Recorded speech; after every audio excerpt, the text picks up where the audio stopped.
I'm here to tell you right now, we don't care. Let me tell you something. We don't care.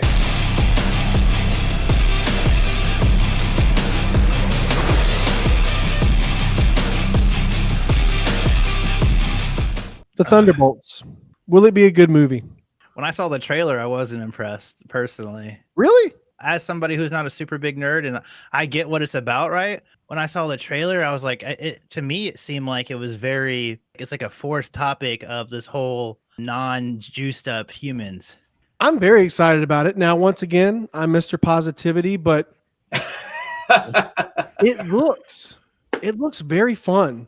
You know, it could go downhill really quick, but I think that Marvel is at a point now where they've realized finally, you know, and a lot of this stuff is catching up to us now, because when Bob Iger came back to Disney 2 years plus ago, that was probably the first thing on the docket. Hey, we got to get rid of all this political BS, like no more trans stuff in our movies. These are movies that are mostly aimed at children, so we need to dial it back a lot with some of this BS that we've been putting into films.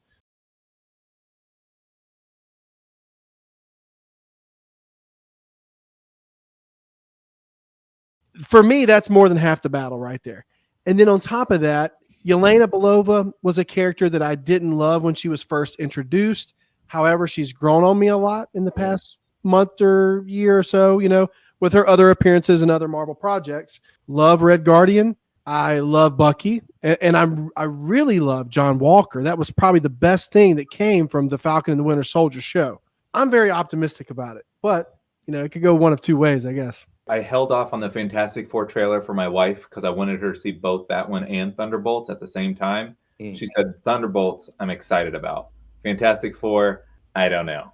And she picked me. She's got great taste. So Thunderbolts is difficult for me because I have such an attachment to the comic book characters. I remember going in the comic book store in 1997 and picking up issue number 1. And the last page you open up, and it was all the Masters of Evil in disguise as heroes right after Onslaught happened. And you're just like, wow, this is amazing. This is like the Suicide Squad. These are not, there's no disguise, there's no deception with the rest of the world. So it's very much taking the name Thunderbolts, but not in what Thunderbolts means to me. So that's a little tough. As well, when I look at the characters, like who's headlining this? Who is the Captain America, the Thor, the Iron Man of this? I can't figure out who that is because I don't see Ghost. I don't see Taskmaster, Red Guardian, any of them. I feel like Bucky would be the headliner, but he wasn't even able to headline the Disney Plus show. He had to share that with Falcon. So I'm really I don't know where this is going to land. I think the trailer looks very dark aesthetically. The palette is very dark. And I like, you know, Vision in bright green and yellow, and I like a bright red on Scarlet Witch. So I'm kind of the jury's still out with how I'm feeling about Thunderbolts. I mean, I'm going to be there at 2:00 in the afternoon on opening day, but all that to say, Yelena is who I'm probably most looking forward to.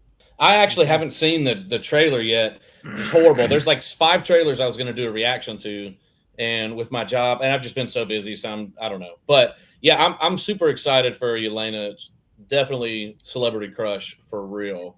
She's awesome. I enjoyed her in the Hawkeye show. I feel like she's kind of grown on me. You know, I did enjoy Red Guardian, so I hate to jump on here. You know, this is a podcast about comic stuff, and there's several trailers I haven't seen yet. I was trying to do a reaction for Fantastic Four and like Jurassic World, just haven't gotten to it yet. So, which is kind of pointless because they've been out for weeks. I'm looking forward to it. I do feel like it has a kind of a Suicide Squad feel to it. This is the Thunderbolts. I'm more of a DC guy growing up. I love all the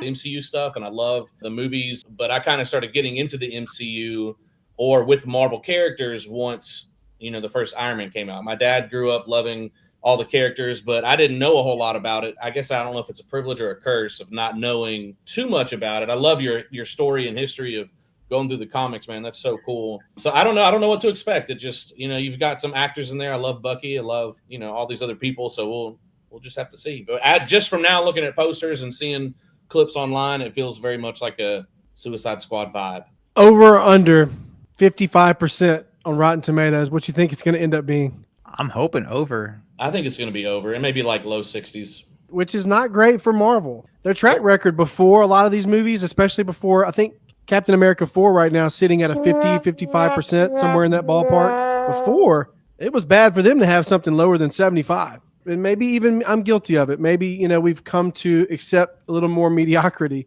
Like you said, Frank, and I hope it does. I hope it is better.